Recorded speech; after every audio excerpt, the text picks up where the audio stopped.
So this is the fiberglass passenger side laid up against the original fender that's mounted to the car or remounted to the car after we attempted to put it on. So in an attempt to not have to take the original fender back off again, I'm trying to explain here what the problem is with the mold.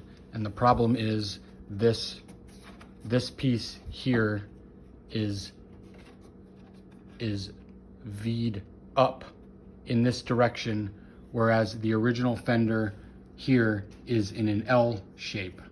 So when this fender, fiberglass fender, is put on after we took the original fender off, this lip here that's supposed to sit flat, where right underneath where the weather stripping is here, is coming up away from the mount points.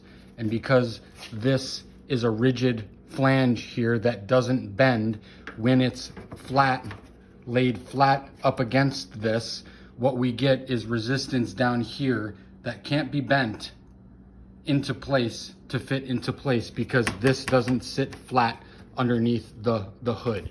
It's raised upward and can't sit in there correctly.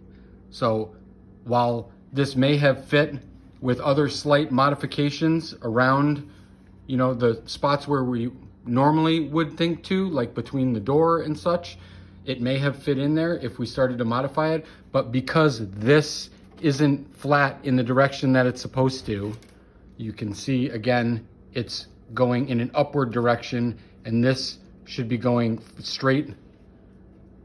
This should be going straight across, not up.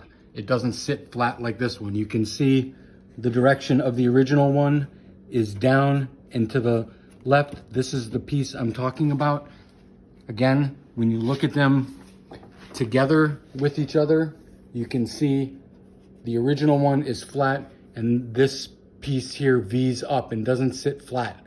So it doesn't allow us to mount this the way it should. It's the same on the other side as well, which is why we need to return them. I hope this helps explain what's going on. Again, we had already taken off the original fender and attempted to seat this one on here, and it didn't seat correctly. So we didn't even bother going to the other side because this one will not work. So again, it must have just been a problem with the way this one was molded, and it doesn't sit flat like it's supposed to. Thank you. Hope this was helpful.